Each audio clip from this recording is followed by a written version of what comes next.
Hey, I'm Wayman. I'm a queer deaf writer living in the jungle of Costa Rica, and I wrote a memoir called Notes from a Sissy.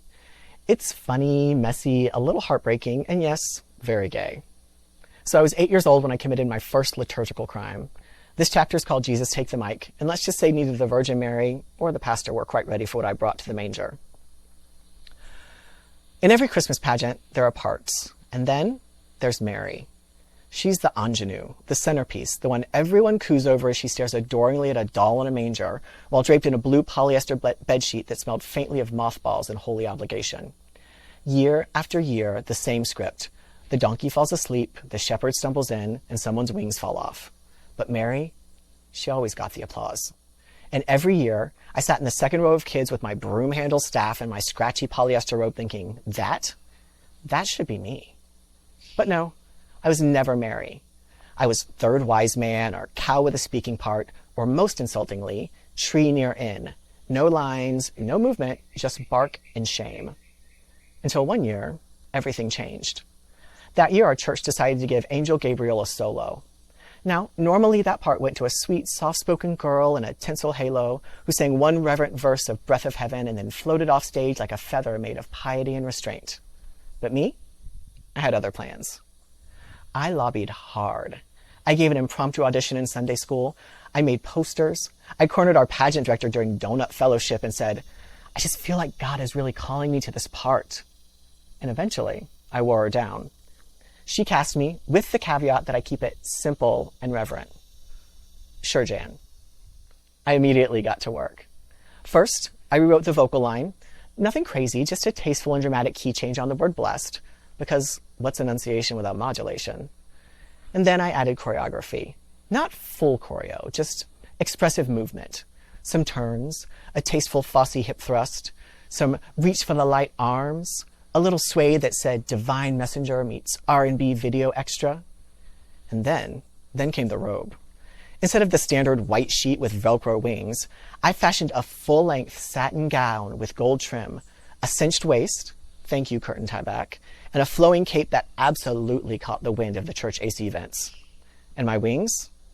No store-bought nonsense for this messenger of God.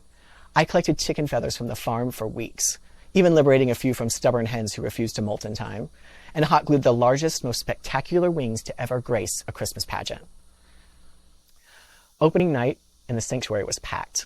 Parents, grandparents, Pastor Dan, who referred to gay people as those deviant hairdressers and preached like he had something personal to prove.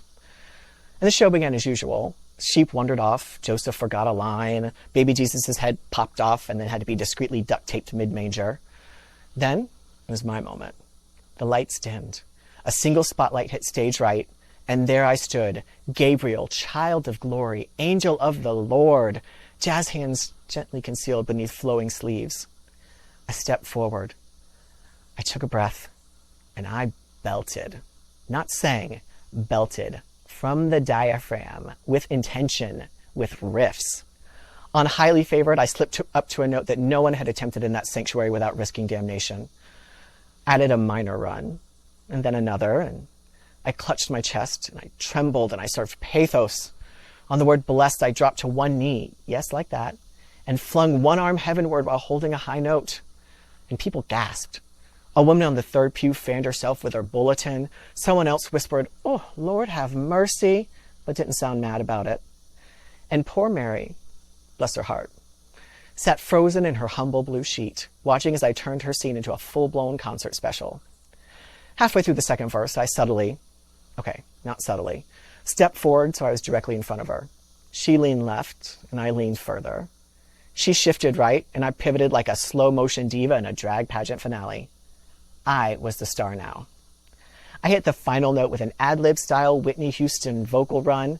I spread my arms wide like the resurrection had been upgraded to opening night, and I exited down the center aisle like I was being raptured mid-show.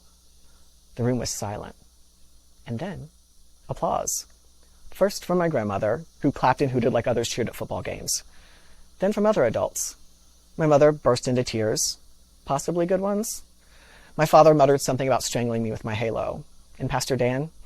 He looked like he just made eye contact with the Antichrist in jazz shoes. After the show, the pageant director pulled me aside. That was not what we rehearsed. I was moved by the Spirit, I said. dead serious. She blinked. Well, she said, you certainly made an impression. And I did, because the next year, the angel didn't get a solo. The pastor said it distracted from the message. But I didn't care. I had floated down the church aisle like a Broadway archangel with a mission. I had riffed in the house of God. I had flung my satin cape directly over the Virgin Mary and claimed center stage. And baby, I left that sanctuary in a standing ovation and cloud of glitter. Let there be light. So thanks for listening. That was Jesus Take the Mic from my memoir, Notes from a Sissy. If you liked it, there's a whole lot more where that came from. You can find more stories, behind-the-scene extras, and new writing on my Substack and website. Both are linked below. Thanks.